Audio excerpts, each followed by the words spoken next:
બધાએ સરસ આપી છે. જેવી મહેનત કરી હશે એનું ફળ તમને મળ્યું જશે. એના સ્કોર પર તમે જોઈ શક્યા છો, બરાબર ને? તો હજી પણ આપણે એટલી મહેનત કરવાની છે અને એક્ઝામો આપવાની છે. લાસ્ટ આપણે કવિતા, ચોથી કવિતા ઉઠો ધરા કે અમર સપૂતો ભણ્યા હતા, બરાબર? હવે ભણીશું આપણે પાઠ 5. पाठ 5 છે સવાલ 52 કે ડોક્ટર જવાબ ડોક્ટર કલામ કે. આપણે ડોક્ટર કલામના નામે એને ઓળખીએ છીએ, પણ આપણે એનું નામ ખબર હોતું નથી. તો જોઈએ વિદ્યાર્થી મિત્રો, ડોક્ટર અબ્દુલ પાકીર, જેના બદલી અબ્દુલ કલામ. અબ્દુલ કલામ એક વૈજ્ઞાનિક હતા. વિદ્યાર્થી મિત્રો, આપણે તેને મિસાઇલમેન તરીકે પણ ઓળખીએ છીએ. જ્યારે તે રાષ્ટ્રપતિના પદ ઉપર હતા ત્યારે એને એક સ્કૂલની મુલાકાત લીધી હતી. એ મુલાકાત અને કેટલા બધા છોકરાઓ વિદ્યાર્થીઓ જે હતા એ રાષ્ટ્રપતિને પ્રશ્ન પૂછ્યા છે અને રાષ્ટ્રપતિએ એના સરસ જવાબ આપ્યા છે. તો આ એની સાક્ષાત્કાર હતો, એટલે કે એની આમને સામને મુલાકાત હતી. એ મુલાકાત જે છે આપણે પાઠ 5 માં ભણવાનો છે. તો વિદ્યાર્થી મિત્રો, આપણે આ પાઠ જોઈએ.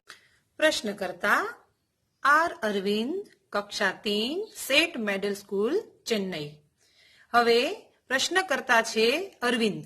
એ 3જા ધોરણમાં ભણે છે. એની સ્કૂલનું નામ છે સેટ મેડલ સ્કૂલ, ચેન્નઈ થી. डॉक्टर कलाम ने प्रश्न करे छे. प्रश्न छे, क्या आप अपने बचपन की कोई यादगार घटना हमें सुना सकते हैं? 3જા ધોરણમાં ભણતો છોકરો અબ્દુલ કલામને પ્રશ્ન પૂછે છે કે તમે જ્યારે ભણ્યા છો ત્યારે બચપનની તમારી કોઈ યાદગાર ઘટના છે એ તમે અમને સંભળાવી શકો છો? ત્યારે ડોક્ટર કલામ એને સંભળાવે છે યાદગાર ઘટના. कक्षा 5वीं के मेरे शिक्षक श्री शिव सुब्रमण्य अय्यर की एक बात मुझे याद है. ડોક્ટર કલામ કહે છે કે હું 5મા ધોરણમાં ભણતો હતો ત્યારની ઘટના મને યાદ છે. મારા શિક્ષકે, એના શિક્ષકનું નામ છે શ્રી શિવ સુબ્રમण्य अय्यर. એ કહે છે એની વાત મને યાદ છે. एक दिन कक्षा में वे हमें यह बता रहे थे कि कोई पक्षी कैसे उड़ता है. ત્યારે કે છે કે એક દિવસ ક્લાસમાં અમને બતાવી રહ્યા હતા કે કોઈ પક્ષી જે છે એ કેવી રીતે ઉડે છે. उन्होंने हमें रामेश्वर के समुद्र तट એટલે કિનારો पर ले गए, ले जाकर उसका जीवंत उदाहरण दिया. પછી એ લોકોને એના જે શિક્ષક જે છે એ રામેશ્વર ના સમુદ્ર તટ એટલે કિનારા પર લઈ જાય છે અને એનું જીવિત ઉદાહરણ એને બતાવે છે. वह ऐसी यादगार घटना थी जो मेरे मन मस्तिष्क में हमेशा के लिए बैठ गई. એ યાદગાર ઘટના એવી હતી કે મારા મગજમાં એવી રીતે બેસી ગઈ. મતલબ કે એને ઉડવાનું જ, પક્ષી કઈ રીતે ઉડે છે એવી જ રીતે અબ્દુલ કલામને પણ એવી રીતે વિમાનમાં ઉડવાનું હતું. એટલે એને એના મગજમાં એ ઘટના જે હતી એકદમ મગજમાં ફિટ કરી લીધી. इससे मुझे आगे विज्ञान पढ़ने की प्रेरणा मिली. એના દ્વારા મને આગળ વિજ્ઞાન ભણવાની, વાંચવાની અને વૈજ્ઞાનિક બનવાની આગળ મને પ્રેરણા મળી. આ હતો એક પ્રશ્ન. બીજો પ્રશ્ન છે પ્રશ્નકર્તા સરયુ મકર, કક્ષા 5, વાલ્મીકી નગર હિન્દી માધ્યમિક શાળા, નાગપુર. નાગપુરથી સરયુ મકર 5મા ધોરણમાં ભણે છે. એ પ્રશ્ન પૂછે છે. સરસ પ્રશ્ન છે. અત્યારે આનું બહુ જ ચાલી રહ્યું છે. बचपन में हमें किस भाषा को प्रमुखता देनी चाहिए. પ્રશ્ન બહુ સરસ પ્રશ્ન પૂછ્યો છે કે નાનપણમાં આપણને કઈ ભાષાને મહત્વ આપવું જોઈએ. ડોક્ટર કલામ એનો ઉત્તર આપે છે, मैंने स्वयं माध्यमिक शिक्षा तक की पढ़ाई अपनी मातृभाषा के माध्यम से पूरी की है. ડોક્ટર કલામ એને જવાબ આપે છે કે હું જ્યાં સુધી માધ્યમિક સ્કૂલમાં માધ્યમિક શિક્ષણ લેતો હતો ત્યારે મેં મારી માતૃભાષામાં જ એટલે કે ગુજરાતી ભાષામાં જ મેં શિક્ષણ પૂરું કર્યું છે.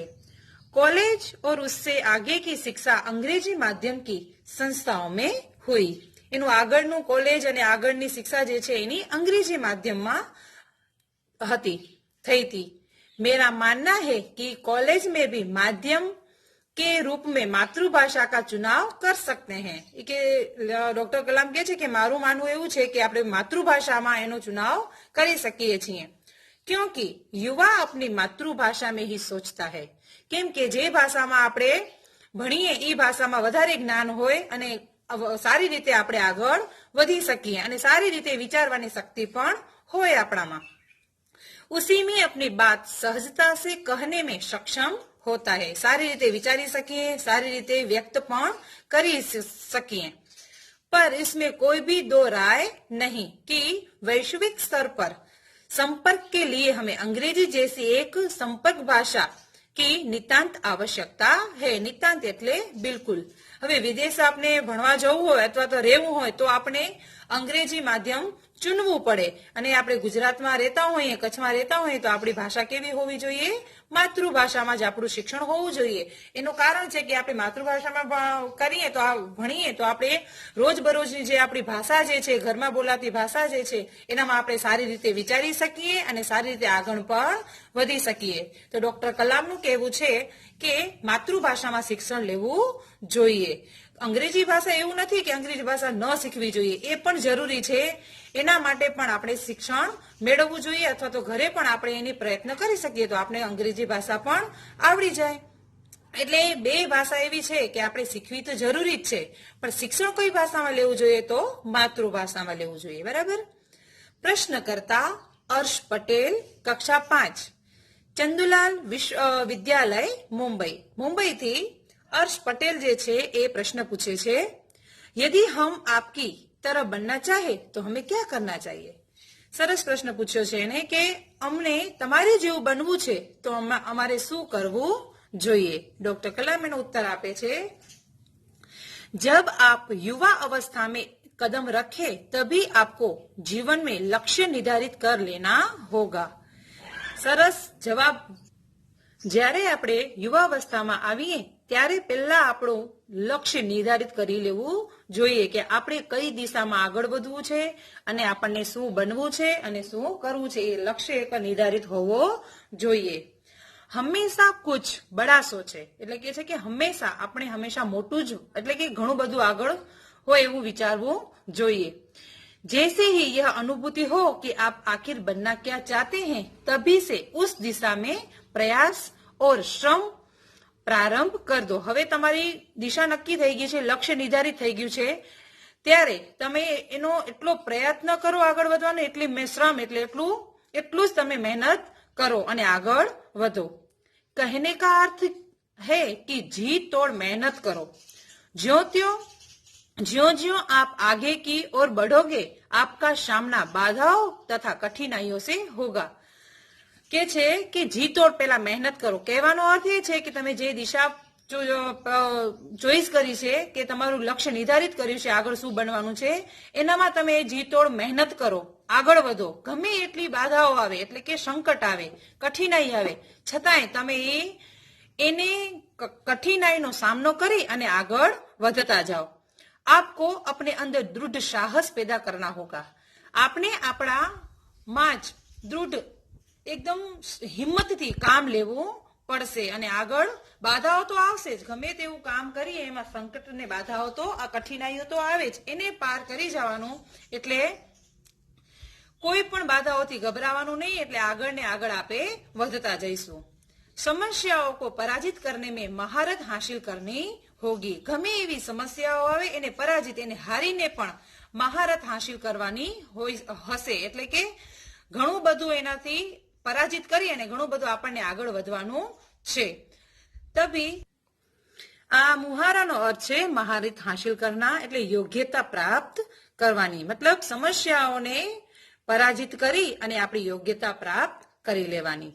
तभी जीवन में सफल हो पाओगे. ત્યારે કે છે ડોક્ટર કલામ કે ત્યારે જ આપણે જીવનમાં સફળ થઈ શકશું. पहले यह जरूरी है कि आप निरंतर ज्ञान अर्जित करो. પહેલા એ જરૂરી છે કે આપણે હંમેશા નિરંતર કન્ટિન્યુ આપણે જ્ઞાન અર્જિત કરવું પડશે. ગમે તેમ જ્ઞાનને આપણામાં મગજમાં ભરવું પડશે. જ્ઞાન, સાચું જ્ઞાન આપણે ભરવું પડશે અને એ જ દિશામાં આગળ વધવાનું. પ્રશ્નકર્તા चिराग जैन, कक्षा 7, बॉम्बे, कैम्ब्रिज, अंधेरी पश्चिम, मुंबई. चिराग जैन नो प्रश्न छे, वह कौन सी बड़ी चुनौती है जिसका सामना हमें आज करना पड़ रहा है?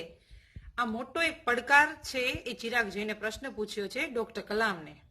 ડોક્ટર કલામ એનો ઉત્તર આપે છે, भारत को सन 2020 तक एक विकसित राष्ट्र के रूप में परिवर्तन करना और देश के 1 अरब से अधिक नागरिकों के चेहरों पर मुस्कान देखना। प्रश्न एवं सरस पूछो कि वह कौन सी बड़ी चुनौती है, चुनौती એટલે પડકાર, जिसका सामना हमने आज भी करना पड़ रहा है। ત્યારે ડોક્ટર કલામ એને જવાબ આપે છે કે ભારત 2020 સુધી એક વિકસિત રાષ્ટ્ર બનાવવા એના રૂપમાં પરિવર્તન કરવાનું છે। देश के 1 अरब से अधिक नागरिकों के चेहरे पर मुस्कान देखना। ત્યારે કહે છે કે એક અજબ નાગરિકોને સુખી કરવાનું કામ આજે આપણી સામે મોટો પડકાર છે। यही राष्ट्र के समक्ष सबसे बड़ी चुनौती है કે 1 અરબ નાગરિકોને સુખી કરવાનો એક સાથે એ મોટો પડકાર છે, મોટી ચુનૌતી છે। અને દેશમાં પર્યાપ્ત યુવા શક્તિઓ અને પર્યાપ્ત સંસાધનો હોવાથી આ પડકારનો સામનો કરવાનું કામ મુશ્કેલ નથી। ત્યારે આ મોટી ચુનૌતી જે છે ચિરાગ જૈને એને પ્રશ્ન પૂછ્યો છે અને ડોક્ટર કલામે એનો જવાબ આપ્યો છે। પ્રશ્નકર્તા હર્ષ ચાંડક, કક્ષા 7, ડોક્ટર એસ રાધાકૃષ્ણ વિદ્યાલય મલાડ મુંબઈ। એનો પ્રશ્ન છે आपकी दृष्टि में साहस की परिभाषा क्या है? सरस प्रश्न पूछो छे कि साहसनी परिभाषा શું છે તમારી નજરમાં? ત્યારે ડોક્ટર કલામ જવાબ આપે છે अपनी जान की परवाह किए बिना दूसरों को संकट या आपदा से बचाना ही साहस है। ડોક્ટર કલામ જવાબ આપે છે કે પોતાની જીવની પરવા કર્યા વગર બીજાને સંકટથી મુશ્કેલીઓથી બચાવવી એ જ સાહસની પરિભાષા છે। બરોબર? આ 2 માર્ક્સમાં પ્રશ્ન પૂછાય છે, પાકું કરવાનું રહેશે। પ્રશ્નકર્તા તરુણ પટેલ, કક્ષા 8, સ્વામિનારાયણ इंडिपेंडेंस स्कूल लंदन। એનો પ્રશ્ન છે हम प्रवासी भारतीय मातृभूमि के प्रति गर्व की भावना कैसे विकसित करें? डॉक्टर कलाम जवाब આપે છે भारतीय मूल का कोई भी व्यक्ति एक बृहद એટલે बड़ा भारतीय परिवार का अंग है। भारतीय જે છે મૂળ એ વ્યક્તિ જે છે ભારતનો એક મોટો અંગ છે, પરિવારનો અંગ છે और उसे हमारे देश की सांस्कृतिक विरासत पर गर्व है। सौभाग्य से आप लोग ऐसी स्थिति में हैं कि अपनी मातृभूमि से अच्छी तरह से जुड़े हुए हैं और यही आपके लिए गौरव की बात है કે છે કે તમે માતૃભૂમિમાં જન્મ્યા છો, તે જ માતૃભૂમિમાં તમારે એ જ વિરાસતને જાળવી રાખો, એ જ આપણી ગૌરવની વાત છે। પ્રશ્નકર્તા સત્યમ, કક્ષા 10, જિલ્લા સ્કૂલ મુંગેર। એનો પ્રશ્ન છે जो भी बच्चे आपसे मिलते हैं वे कहते हैं कि वे एक प्रसिद्ध वैज्ञानिक, इंजीनियर, डॉक्टर आदि बनना चाहते हैं, पर किसान, मजदूर और कलाकार भी किसी राष्ट्र के लिए उतने ही महत्वपूर्ण हैं। हम ऐसे ही परिवारों से आते हैं, हमारे लिए आपका क्या संदेश है?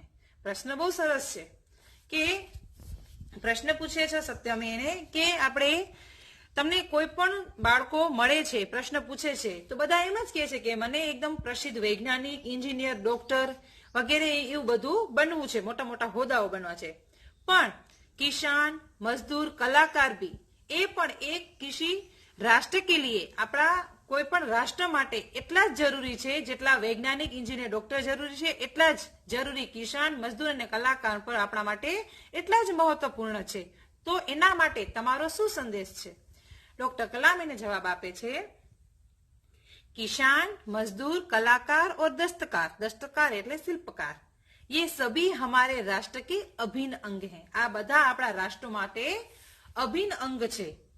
राष्ट्र निर्माण में हमें उन सभी की सेवाओं की समान रूप में दरकार है। आप सभी को चाहिए कि अपने अपने क्षेत्रों में खूब उन्नति करें। જેટલા માટે આપણા વૈજ્ઞાનિકો, એન્જિનિયર, ડોક્ટર જેટલા જરૂરી છે એટલા જ જરૂરી આપણે કિસાન, મજદૂર અને કલાકાર પણ, શિલ્પકાર પણ એટલા જ જરૂરી છે અને આપણા રાષ્ટ્ર માટે અભિન્ન અંગ સમાન છે। ત્યારે ડોક્ટર કલામનો સંદેશ છે કે તમે જે ક્ષેત્રમાં જાઓ જે ક્ષેત્ર તમને પસંદ હોય અથવા તો તમારી જે લક્ષ્ય નિર્ધારિત કરેલું હોય એ જ ક્ષેત્રમાં તમે જાઓ અને એમાં ખૂબ મહેનત કરો, દૃઢ નિશ્ચયથી કામ કરશો તો તમે ખૂબ એનામાં પ્રગતિ કરી શકશો.